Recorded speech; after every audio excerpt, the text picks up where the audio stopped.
Hello friends, मैं Vishal Singh BCom learning में आपका स्वागत है। आज हम आपको ऑडिट के नए chapters important topic valuation of the assets, किसी भी संपत्ति की वेरिफिकेशन का एक आवश्यक अंग वैल्यूएशन है।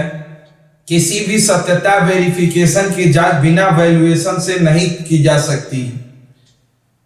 वैल्यूएशन ही उसका एक अभिन्न अंग है जो केयरफुली सावधानी पूर्वक से किया जाए, जिससे असेट्स की सभी पोजीशन को पता चल सके, जिसके अंतर्गत आप देख सकते हैं कि वेरिफिकेशन वैल्यूएशन की पोजीशन टोटल शो किया गया है कि हम ऐसे टॉपिक, ऐसे पिंच स्थान पे हाथ रखें, ऐसी स्थिति हम बिजनेस का बनाएं कि उसकी सही वैल्यूएशन स्थिति हम निकाल सके। नेक्स्ट आपके लिए कहता है evident that the auditor had to very carefully and caution of the examine value of the assets. किसी भी संपत्ति को सावधानी पूर्वक से एग्जामिन, उसकी परीक्षण करना कि असेट्स उसकी सही पोजीशन पता चले। इसके एग्जांपल में आपको मिला किंगस्टन कॉटन मिल्स लिमिटेड 1896। इस पर मैंने एक तो पूरा वीडियो ही दिया है, सारा छोटे में आपको बता देना चाहता हूं। ऑडिटर का एक चैप्टर्स है, आप पिछले वीडियो में मेरे जाके लिंक बॉक्स में देख सकते हैं। Auditor watchman, auditor is a not barking dog, is not killing dog. वह काटने वाला कुत्ता नहीं है, भौंकने वाला कुत्ता है। इस कॉटन मिल्स में एक ऑडिट कंपनी की ऑडिट होती रही, लेकिन मैनेजर ने फर्जी स्टॉक लिख करके कंपनी की प्रॉफिट को बढ़ाता रहा, जिसमें कंपनी ने अपने शेयर पे डिविडेंड दिए, जिससे उससे कैपिटल लॉस हो। किंगस्टन कॉटन मिल्स में ये देखिए, किंगस्टन कॉटन मिल की पूरी फोटो है यहां पे।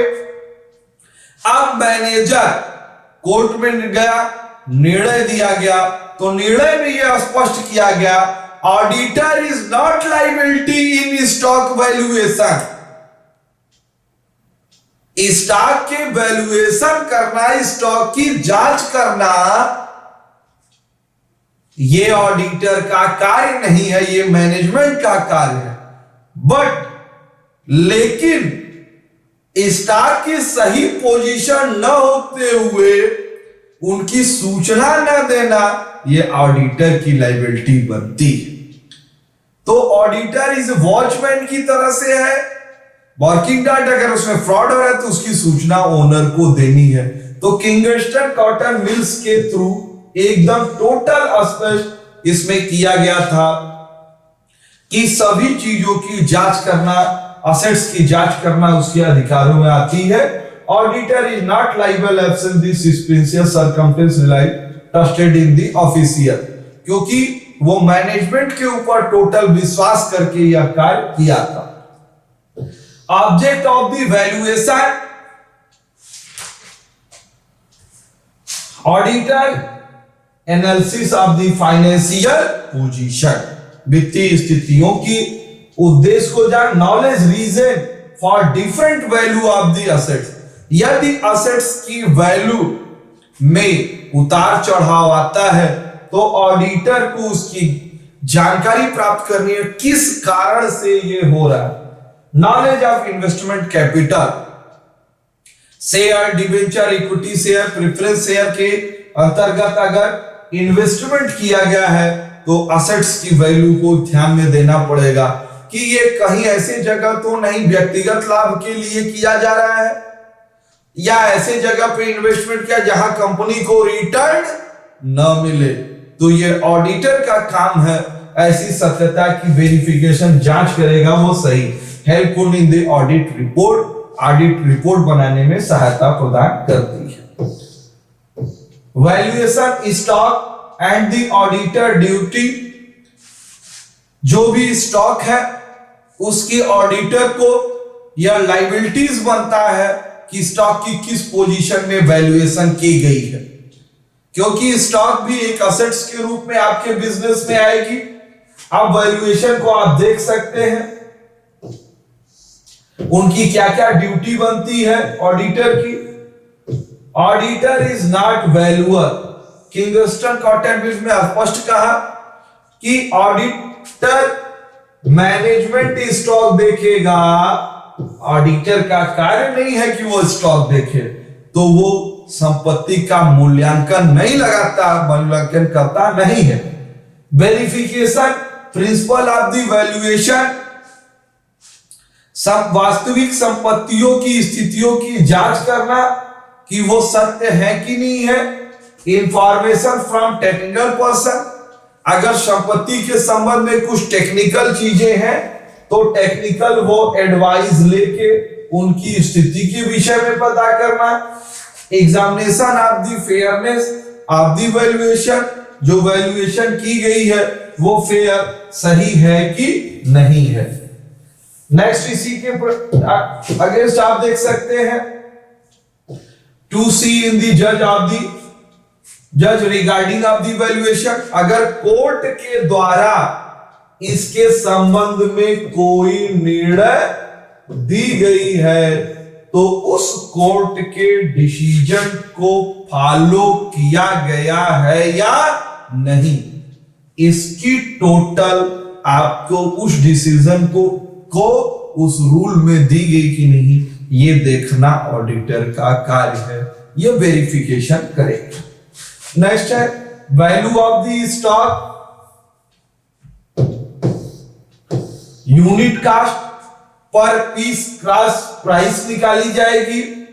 Average cost, if good have been purchase acquired different by interval value, आप करते हैं तो different in the case mix together stock value the average cost price, यदि कई वस्तुओं की कई कीमत आप प्राप्त करते हैं तो सबके सामान को आप जोड़ दीजिए, अब भाग देने पर जो वैल्यू आपके लिए वहां आती है तो वही एवरेज वैल्यू हम वहां पर एक्सेप्ट करते हैं। जैसे आप देख सकते हैं कि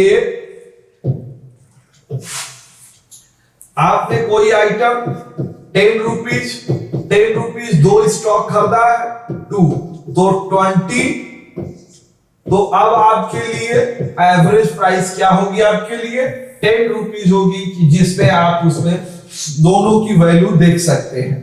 FIFO first in first out method, जिन सामान को पहले खरीदा है उनकी बिक्री सबसे पहले की जाएगी, जिन सामान को बाद में खरीदा है उनकी बिक्री बाद में की जाएगी। जैसे आपको बताया फर्स्ट इन फर्स्ट आउट, तो अगर आपके पास सामान आई तो सबसे पहले बिक्री फर्स्ट, सेकेंड, थर्ड और फोर्थ के आधार पे होगी, तो first in first out method. Next आपके लिए बताता है LIFO last in first out method, जैसे आप देख सकते हैं फर्स्ट, सेकेंड, थर्ड आइटम आपने खरीदा, फिर जब आप इनकी लास्ट इन फर्स्ट आउट, आप यहां से देखिए हमने इसको फर्स्ट आइटम कहा, ये सेकेंड कहा, ये थर्ड, लेकिन सबसे लास्ट में किसको खरीदा आपने, थर्ड को, तो सबसे फर्स्ट किसकी बिक्री हुई 3, फिर 2, फिर 1, इस रेशियो में आपकी बिक्री होगी, जिसे हम कहेंगे last in first out method.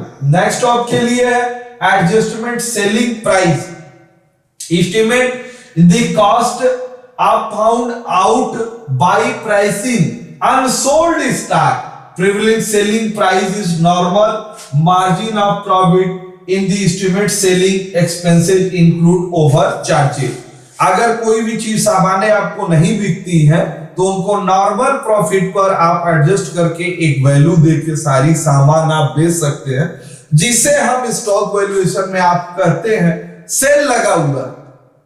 Cell क्या है, अगर उनके पास सारे सामान बिक जाए, स्टॉक कॉपी पड़े हुए तो क्यों सेल लगाएंगे, तो एडजस्टमेंट प्राइस एक निर्धारित करते हैं जिससे मेरा स्टॉक भी खाली हो जाए और मुझे लॉस भी ना हो और कुछ बिजनेस को इनकम मिनिमम प्रॉफिट पे कुछ इनकम प्राप्त हो जाए। नेक्स्ट स्टॉक के लिए करती है standard cost method. Stock value some pre determine cost per unit no standard, एक निश्चित राशि अमाउंट निश्चित कर जाएगी, उसी स्टैंडर्ड वैल्यू पर हम सामान की बिक्री करेंगे। मार्केट प्राइस, अब आप देख सकते हैं मार्केट प्राइस ये कीमत के आधार पे आपको होती है। अब नेक्स्ट आता है रिप्लेसमेंट कास्ट। रिप्लेसमेंट कास्ट के रूप में आपके लिए this is actually the cost of replaced the stock at the date of balance sheet in including expenses also market price which such good can be equal।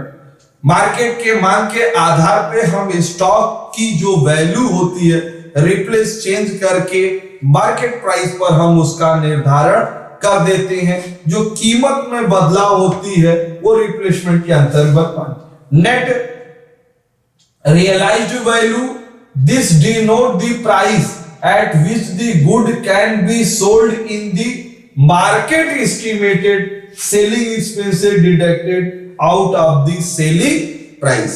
आज आपने पूरे video start to end concept of the verification के देखे, इसके लिए मैं आपको धन्यवाद करता हूं। आप अपने इस चैनल को लाइक, सब्सक्राइब एंड शेयर करिए कि ज्यादा से ज्यादा लोग इसके विषय में जानकारी प्राप्त कर सकें। Thank you.